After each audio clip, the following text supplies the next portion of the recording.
بټي کوټ د ننګرهار یو له هغو ولسوالیو څخه ده چې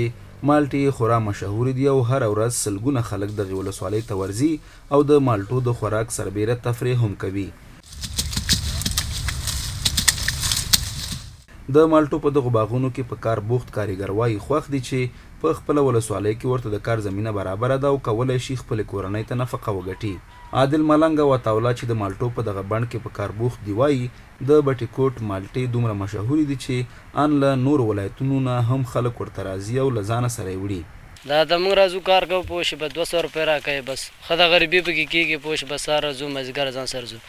ماشاءالله خلک راځي پوه شي خو مال ټیم دی او حاصلات یې یو په 2 شوي څخه خلک زموږ هم کاروبار روان دی پوه شي به دا د مصروف یې پکې بس راځو خپل کار کوو پکې. یاره کارونو کې تغیرات شته دی ډېر شوي دي کارونه ځکه چې پروسه کال او بل کال نه دوسه کال ډېر ښه دي ځکه دې کې فصل هم کرل کېږي مالټه هم ده مالټه ښه شوې هم ده او بل ډېر شوي دي همدلته جلال آباد دغه ځایونو کې هم خرڅېږي نور خلک هم ډېر خلک راځي کندهار نه راځي غزني نه خوست نه دې ځایونو نه خلک راځي. فیضان الله صافی چې کاپیسا ولایت څخه د مالټو خوراک لپاره بټي کوټ ولسوالۍ ته راغلی وایي د دغو مالټو صفتونه یې اورېدلي وو او اوس چې د امنیت له راتګ نه ډاډه دی نو وتوانېده چې ننګرهار ته په راتګ د دغو مالټو خوند وسکي. زه خپله دا 15 کاله مسافر یم په جرمني کې وم نو اوس چې راغلی یم هلته افغانستان ته نو زما زړه چې هر ولایت ته لاړ شم وګورم چکر یې ووهم سیل وکړم ما صفت اورېدلی ما ویډیوګانې لیدلې وې دې باغو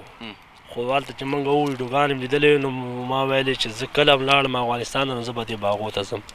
خو هغه دی اوس انشاءالله قسمت نو راغلو وم کتل دا باغونه. محمد امین چې د مالټو کاروبار کوي وایي څه کال حاصلات زیات دي او له همدې امله دوی سره په کار د بوختو کسانو په شمیر کې هم زیاتوالی راغلی.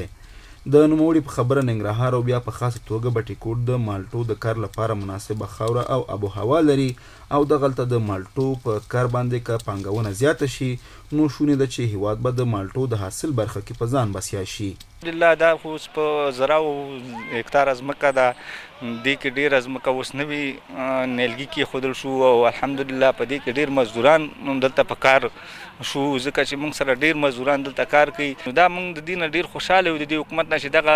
یو زمینه یې سایده کړه چې د وطن ولس ته او د غریبو خلکو پکې کار روان شي. باید یاده شي چې اوس مهال افغانستان ته د پاکستان هیواد په شمول یو شمېر نورو هیوادونو څخه هم مالټه واردېږي خو ټینګار دا دی که په هیواد دننه دغې برخې باندې پانګونه زیاته شي نو شونې ده چې د نورو هیوادونو له احتیاجه خلاص شو.